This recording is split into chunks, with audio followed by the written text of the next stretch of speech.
Wealth create பண்ணுற இன்வெஸ்டர்ஸும் wealth miss பண்ணுற இன்வெஸ்டர்ஸும் same மார்க்கெட்டில் தான் இன்வெஸ்ட் பண்ணுறாங்க. அப்போ டிஃப்ரென்ஸ் என்ன? நம்ம எல்லாரும் வெல்த் கிரியேட் ஆகுறது மார்க்கெட் ஏறும்போது நினச்சிட்டு இருக்கோம். ஆனால் ரியாலிட்டி என்னன்னா, மார்க்கெட் போரிங்காக இருக்கும்போது தான், போர்ட்ஃபோலியோ மூவ் ஆகாமல் இருக்கும்போது தான் இன்வெஸ்டர்ஸ் எடுக்கிற டெசிஷன் லாங் டேர்ம் வெல்த்தை கிரியேட் பண்ணுது. பேரண்ட்ஸ்க்கும் இதே மாதிரி ஒரு சேலஞ்ச் இருக்கு. சைல்ட் ஃபியூச்சருக்கு சேவ் பண்ணுறோம், ஆனால் எஜுகேஷன் காஸ்ட் எவ்வளோ ஆகும், எவ்வளோ இன்வெஸ்ட் பண்ணணும், நான் பண்ணுறது போதுமா, இந்த கொஸ்டின்ஸ்க்கு ஆன்சர் தெரியாமல் நிறைய ஃபேமிலிஸ் இருக்காங்க. அதனால ஜூன் 20 இந்த சாட்டர்டே 2 ஸ்பெஷல் வெபினார் இருக்கு. Morning 11 AM why most investors misinvest during boring markets. Evening 4 PM investing for your child what most parents get wrong. Our first ever YouTube premiere featuring Ashna Bagdi. Registration links descriptionல இருக்கு. Watch from anywhere. ஒரு session உங்க wealth building ஜர்னிக்காக, இன்னொரு session உங்க child ஃபியூச்சருக்காக. Join பண்ணுங்க. March 1ஆம் தேதி துவங்கிய Iran போர் June 15ஆம் தேதி ஒரு மாதிரியா முடிவுக்கு வந்தது. 105 நாட்கள் கிட்டத்தட்ட. இந்த 105 நாட்கள் மார்க்கெட் நமக்கு முதலீட்டு வாய்ப்புகளை டெஃபினட்டா அள்ளி தந்தது அப்படின்னு உறுதியா சொல்லுவேன். இப்படி மார்க்கெட் நமக்கு வாய்ப்புகளை அள்ளி தரும்போது நாம எவ்வளவு முதலீடு பண்றோம்? 2024ல எவ்வளவு பணம் முதலீடு பண்ணீங்களோ அதை விட இந்த 105 நாள்ல நீங்க அதிகமா ஈக்விட்டியில இன்வெஸ்ட் பண்ணீங்களா? இந்த 105 நாள்ல ஈக்விட்டி மேல எனக்கு நம்பிக்கையே இல்லை அப்படின்னு சொல்லிட்டு தங்கம் வெள்ளி பக்கம் நீங்க போனீங்களா? அல்லது எதுவுமே செய்யாம பணத்தை பேங்க்லயே வச்சிட்டு இருந்தீங்களா? ஒரு வாய்ப்பு அள்ளி தரக்கூடிய காலகட்டத்தில் நாம என்ன பண்றோம் அப்படிங்கறதா நமக்கு எவ்வளவு ரிட்டர்ன் வருங்கிறத தீர்மானிக்கக்கூடியது. இப்ப என்னுடைய முதலீட்டு வாழ்க்கையில எதனால் எனக்கு அதிக ரிட்டர்ன் கிடைச்சது அப்படின்னு நான் திரும்பி பார்க்கும்போது, மத்தவங்க யாருமே முதலீடு செய்ய விரும்பாத நாட்கள்ல என்னிடம் இருக்கும் எல்லா பணத்தையும் நான் முதலீடு பண்ணேன். அதுவும் எங்க முதலீடு செய்யணுங்கிறது முன்னாடியே யோசிச்சு வச்சுக்கிட்டு அந்த நாட்களை நான் பயன்படுத்திக் கொண்டேன். அப்படிப்பட்ட நாட்கள் தான் என்னுடைய முதலீட்டு வாழ்க்கையின் பொன்னான நாட்கள். இதே பங்கு என்னைக்கோ ஒரு நாள் வித்தேன் பாருங்க, அதிக ரிட்டர்ன் எடுத்த பிறகு அந்த நாள் எனக்கு பொன்னான நாள் இல்ல. ஏன்னா இந்த நாள் இல்லைன்னாக்கா அந்த நாள் இல்ல. முதலீடு செய்யறதுக்கு ஒரு வாய்ப்பு வருது பாருங்க, அந்த நாளை நான் முழுசா பயன்படுத்திக்க தவறிவிட்டால் விற்பதற்கான வாய்ப்பு என் லைஃப்ல கிடைக்கவே கிடைக்காது. இதைத்தான் நான் இந்த 105 நாட்கள்ல என் மைண்ட்ல ஓட்டிக்கிட்டே இருந்தேன். இதை வச்சுதான் ஓகே, இன்னைக்கு இன்வெஸ்டர்ஸ் இந்த இடத்துல இன்வெஸ்ட் பண்ணலாம் அப்படின்னு என்னோடு பயணிக்கக்கூடிய இன்வெஸ்டர்ஸ்க்கு நான் பரிந்துரை செய்து கொண்டே இருந்தேன். இப்போ இந்த பீரியட் முடிஞ்சு மார்க்கெட் ஸ்லோவா மேல போகும்போது யாரெல்லாம் இதை கேட்டு சரியான நேரத்துல முடிந்த அளவுக்கு இன்வெஸ்ட் பண்ணாங்களோ, யாரெல்லாம் தங்களுடைய முழு கெப்பாசிட்டிக்கு இந்த 105 நாட்கள்ல இன்வெஸ்ட் பண்ணாங்களோ, அவங்க ஸ்லோவா ரிசல்ட்ஸை பார்க்க ஆரம்பிக்க கூடும். அது மட்டும் இல்ல, 1 வருஷம் கழிச்சு 2 வருஷம் கழிச்சு இந்த காலத்தை திரும்பி பார்க்கும்போது அவங்க மனசுல கிடைக்கக்கூடிய நிறைவு இருக்கு பாருங்க, அது சொல்லி மீளாது. பட் அந்த நிறைவான தருணம் கரெக்டா எப்ப வரும் அப்படின்னு நிச்சயமா என்னால சொல்ல முடியாது. யாராலையுமே சொல்ல முடியாது. உங்களால முடியுமா சொல்லுங்க. இது போன்ற காலங்களை முழுவதும் பயன்படுத்திக் கொண்டு காத்திருப்பதுதான் நம்முடைய பணி. அதுதான் நம்முடைய கடமை.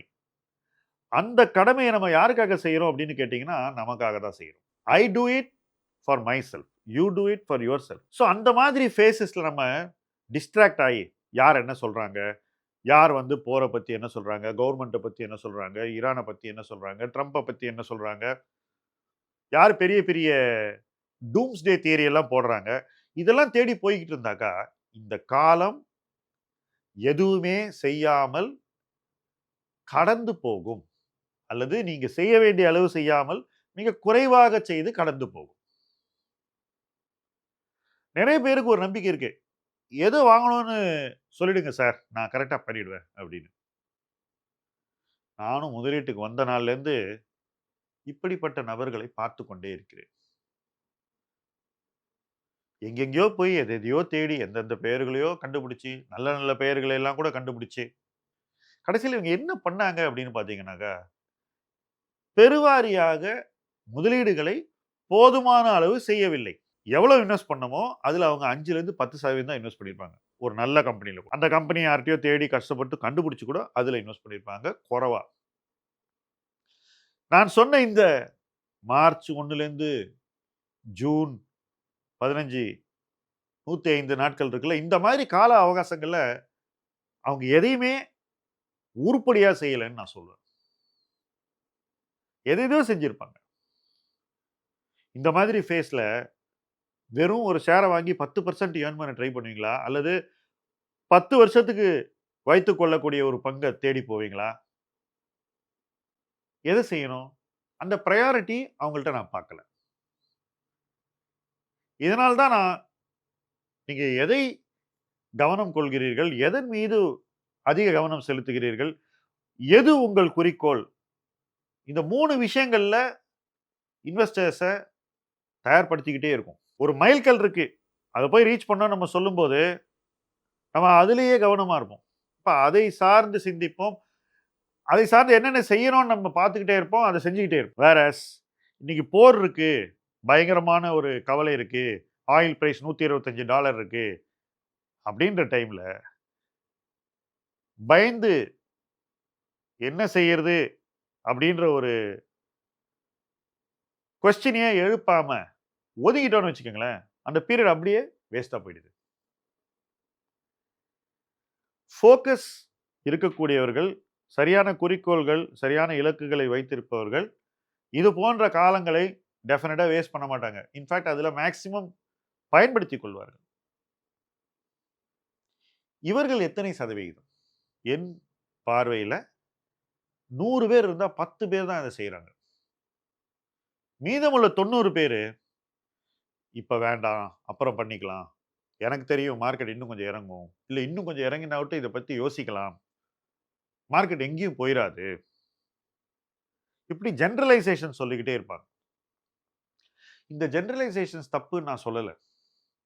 ஆனா, சப்போஸ் நீங்க ஒரு குறிப்பிட்ட செக்டார்ல இன்வெஸ்ட் பண்ண வேண்டிய ஒரு வாய்ப்பு இருக்குன்னு வச்சுக்கோங்களேன். அந்த செக்டார் ரொம்ப குறைவான மதிப்பில இருக்குன்னாக்கா, மார்க்கெட் மறுபடியும் ஏறும்போது அந்த வாய்ப்பு உங்களுக்கு கிடைக்காது. ஒரு குறிப்பிட்ட தீம் அதுல இன்வெஸ்ட் பண்ணோம்னாக்கா, மார்க்கெட் மறுபடியும் சகஜ நிலைக்கு வரும்போது, அந்த தீம் இந்த வேல்யூவேஷன்ல கிடைக்காது. எஃப்ஐஐஸ் தொடர்ந்து விற்கக்கூடிய துறைகள்ல நீங்க முதலீடு பண்ணோம்னாக்கா, மார்க்கெட் இயல்பு நிலைக்கு வந்த பிறகு, அந்த செக்டர்ஸினுடைய வேல்யூவேஷன் அந்த இடத்துல இருக்காது. தனிப்பங்குகளுக்கும் இது பொருந்தும். அப்ப அந்த வாய்ப்புகள் அந்த காலச்சூழலுக்கு சார்ந்து அமையக்கூடியவை. எல்லா நேரத்திலும் அந்த வாய்ப்பு நமக்கு வெயிட் பண்ணாது. மார்க்கெட் சென்டிமெண்ட்ட பார்த்து அந்த வாய்ப்பு நமக்கு வெயிட் பண்ணாது. இதைத்தான் முதலீட்டாளர்கள் ஒவ்வொரு கிரைசிஸ்லயும் சிந்திக்கணும். இந்த கிரைசிஸ் இருக்கு. இந்த 105 நாட்கள்ல இந்த வாய்ப்புகள் இருந்தபோது, நம்ம என்ன செய்ய தவறுனோம்னு யோசிச்சீங்கன்னாக்கா, அடுத்த கிரைசிஸ் வரும்போது மென்டலி நீங்க ரெடியா இருப்பீங்க. அல்லது அடுத்த வாய்ப்பு சார்ந்து உங்களுக்கு ஒரு விஷயத்த சொல்லும்போது, சரி இந்த வாய்ப்பு மீது நம்ம ஃபோக்கஸ் பண்ணுவோம். கொஞ்சம் இன்வெஸ்ட் பண்ணுவோம். அல்லது எவ்வளவு இன்வெஸ்ட் பண்ணோம்னு நம்ம ஒரு இலக்கை வைத்துக் கொள்வோம். அல்லது ஒரு இலக்கை நாம ஆலோசகர்ட்ட கேட்டு உருவாக்கிக் கொள்வோம். அந்த இலக்கை நோக்கி நம்ம போதுமான அளவு பணத்தை முதலீடு செய்து அதை அடையச் செய்வோம். அப்ப அதுல ஃபோக்கஸ் பண்ணுவீங்க. அப்ப என்ன ஆகுது? ஒவ்வொரு வாய்ப்பிலயும் எவ்வளவு இன்வெஸ்ட் பண்ணோம் இந்த வாய்ப்புல? அதுக்கு பணம் எங்கேருந்து வரப்போகுது? எப்படி அதுல நம்ம இன்வெஸ்ட் பண்றோம்? கடைசியில நம்ம பிளான் பண்ண அளவு பணத்த அந்த வாய்ப்புல நம்ம முதலீடு செஞ்சோமா? இப்படிப்பட்ட ஒரு அணுகுமுறை உங்க லைஃப்குள்ள வந்துரும். இந்த 105 நாட்கள் யாரெல்லாம் இன்வெஸ்ட் பண்ணாங்களோ, அவங்களுக்கு இத தெளிவா சொல்லிக் குடுத்திருக்கும். அல்லது ஓரளவு சொல்லிக் குடுத்திருக்கும். முழுவதும் புரிந்து கொண்டீர்களோ, அல்லது ஓரளவு புரிந்து கொண்டீர்களோ, இந்த புரிதல் வளர வேண்டும். இந்த வளர்ச்சி தான் உங்களுடைய முதலீட்டு வளர்ச்சி. அந்த முதலீட்டு வளர்ச்சி தான் உங்கள மேலும் மேலும் முதலீட்டில் உயர்த்தும். தொடர்ந்து வாய்ப்புகள் வந்து கொண்டே இருக்கும். ஆனால் அதற்கு நீங்கள் தயாராக இருக்க வேண்டும். அப்படி உங்களை தயார்படுத்திக் கொண்டு தொடர்ந்து இணைந்து பயணிப்போம். முதலீட்டு களம் உங்கள் களம். நன்றி.